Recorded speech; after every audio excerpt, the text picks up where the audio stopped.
I think what attracts me not just to this industry, but to the Century 21 brand is the people of the brand. I think folks truly look up to their need to serve the customer and the consumer, to deliver that extraordinary experience.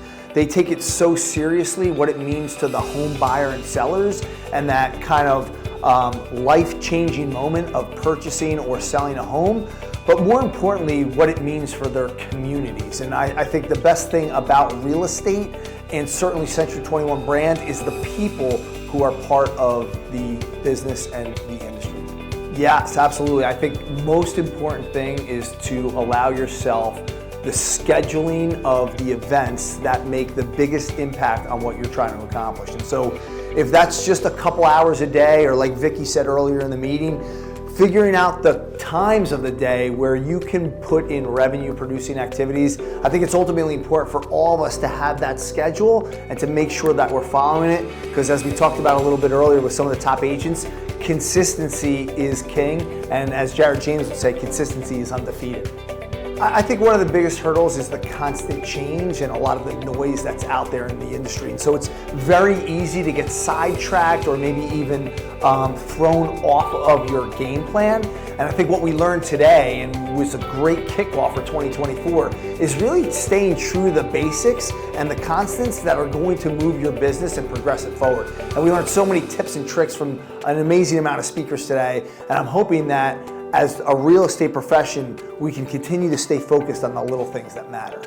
For Century 21, we are diverse by the nature of who we are as a brand, right? 85 different countries, as I said earlier. Here in the US, I think that every brokerage, every organization has to reflect the market that it serves. And if folks don't realize that we are one of the founding partners of the National Association of Hispanic Real Estate Professionals, I actually sit on the board and I'm very close with Gary Acosta and their entire leadership team.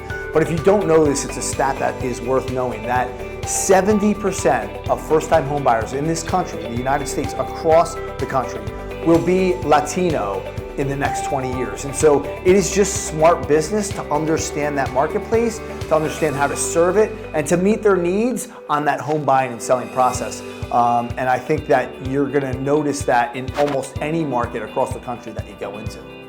Well, I just joked around with Vicki that literally I'm here in Washington State today. I have to go back and take the red eye tomorrow morning, where I'll be with my sales team for our annual global sales meeting.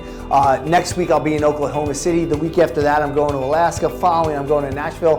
So there's a lot of travel on the road, which takes me away from my family and obviously the office and the company. But you know, during the regular week, I think the most important thing is to focus on those little activities that matter in order for us to grow the business, in order for us to move it forward for our sales professionals and our brokers. And I tell my team all the time, it is a matter of doing a couple things really, really well and staying focused versus really having a long list of things that you can't do great.